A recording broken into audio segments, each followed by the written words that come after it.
Welcome to Fun Facts Online, where we dive into the fascinating stories behind the headlines. Imagine waking up one morning to find that the fundamental rights you take for granted have vanished. Imagine the newspapers are blank, your leaders are in jail, and the voice of the state is the only one you can hear. This isn't the plot of a dystopian novel. It was the reality for millions in the world's largest democracy. 50 years ago, on June 25, 1975, India was plunged into a 21-month period known simply as the emergency, a time that tested the nation's democratic soul to its core. So how did this happen? What led to this democratic pause, and what can we learn from it today? Let's find out. The emergency wasn't a sudden event. It was the explosive climax of a perfect storm that had been brewing for years. In the early 1970s, India was facing immense pressure. The costly 1971 war with Pakistan, which famously led to the creation of Bangladesh, and the global oil crisis of 1973 had battered the economy. Inflation was soaring, essential goods were scarce, and the public was growing increasingly restless. This discontent fueled powerful opposition movements. In the state of Gujarat, students led an agitation against corruption that was so successful, it forced the state government to dissolve. But the real challenge to Prime Minister Indira Gandhi came from a veteran Gandhian leader named Jaya Prakash Narayan, or JP. He launched a call for total revolution, a nationwide movement against what he saw as a corrupt and increasingly authoritarian government. His movement caught fire, drawing massive crowds and posing a serious threat to Gandhi's leadership. Then came the final straw, a legal battle that struck at the heart of her power. On June 12, 1975, the Allahabad High Court delivered a stunning verdict.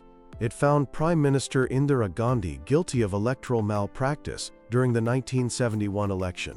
Her election was declared void, and she was barred from politics for 6 years. The opposition, smelling blood in the water, demanded her immediate resignation. On June 25th, at a huge rally in Delhi, JP Narayan called for nationwide nonviolent resistance and even urged the police and military to disregard what he called immoral orders. Faced with losing her job and a massive public uprising, Indira Gandhi made a fateful decision. That night, she advised the president to declare a state of national emergency, citing internal disturbances as a threat to national security. The president agreed. In the pre-dawn hours of June 26th, India woke up to a new, dark reality. The proclamation of the emergency was swift and brutal. Fundamental rights, the bedrock of the Indian Constitution, were suspended. This meant the government could detain anyone without trial. Using a draconian law called the Maintenance of Internal Security Act, or MISA, the government arrested and jailed over 100,000 people. This included political opponents, activists, journalists, and anyone who dared to speak out. Freedom of the press was one of the first casualties. Severe censorship was imposed. In the initial days, the government even cut the electricity to newspaper offices to stop them from printing. In a powerful act of protest, some newspapers famously printed blank spaces where their editorials should have been. The judiciary, the institution meant to protect citizens, also buckled under pressure. In a now infamous case, the Supreme Court ruled that during an emergency, even the right to life and liberty could be suspended by the state. But perhaps the most notorious aspect of the emergency was a forced sterilization program.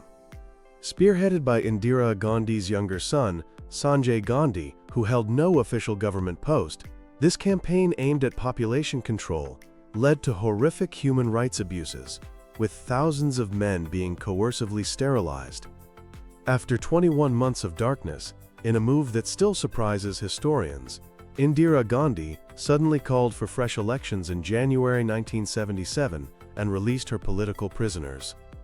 The opposition leaders, fresh out of jail, united to form a new coalition, the Janata Party. Their campaign had a single focus: the excesses of the emergency. The result was a political earthquake. Indira Gandhi and her Congress party were overwhelmingly defeated. The Janata Party swept to power, and India had its first ever non-Congress prime minister. The new government immediately went to work dismantling the legal tools of the emergency.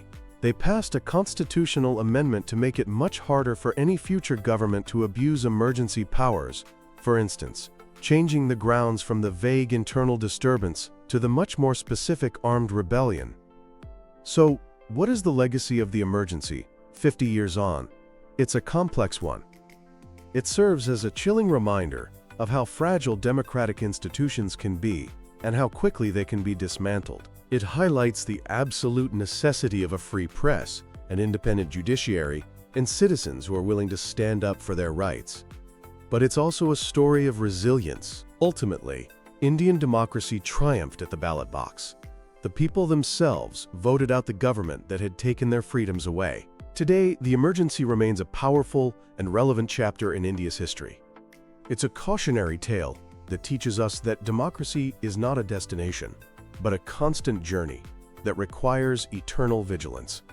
The 21 months of darkness stand as a stark lesson to cherish and protect the freedoms we have because they were hard-won and, as history shows, can be easily lost. Thanks for tuning in to G Fun Facts Online.